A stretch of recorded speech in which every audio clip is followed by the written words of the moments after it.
you're stuck with this bunch of guys and thrown into Afghanistan, and it was just fun. Yeah, it was awesome.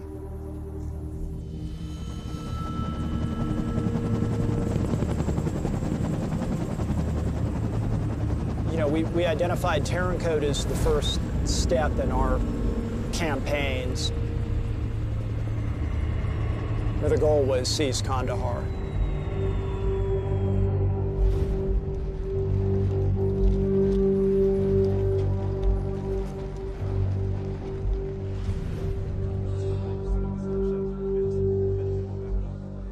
I met Hamid for the first time in the hallway. You know, he was going to the bathroom and I was walking to get some coffee, and it was just men trying to work with one another that didn't have any time for bullshit.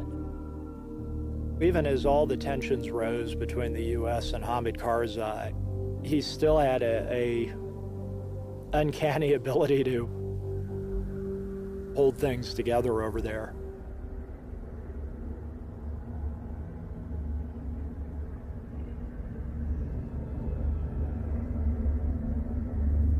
I think it was around 3 in the morning or so.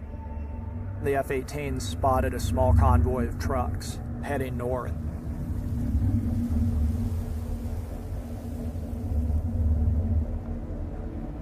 So here are these F-18s flying overhead, and they're calling for permission to engage.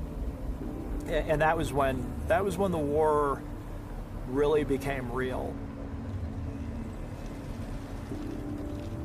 There was just this moment where Alan looks at me and says, are they clear to engage? And like everybody was suddenly quiet. I mean, I was going to authorize these F-18s to drop bombs on pickup trucks that were likely the enemy, but, what if I was wrong? And it was the silence that always sticks with me. Are they clear to engage? And suddenly all eyes are on me. I looked at Alan and I said, smoke them. And after I said the words, it was just sort of, where did that come from, smoke them? I don't say shit like that. That's just not me. The thing we didn't realize, though, is that these trucks weren't the leading edge of the convoy. They're actually at the tail of the convoy of maybe 1,000 Taliban. So we're just kind of looking, with binos, and we saw this glimmer. I mean, these guys were coming heavy. And we're talking 23 millimeter guns. A 23 millimeter is like that big. I mean, it'll blow you. You'll be like mist. We'd tell the pilots, okay, we're the 2 trucks right there. And the pilots would be like, that's it. Yep, that's us. Everybody else is enemy south of us. We were fucked.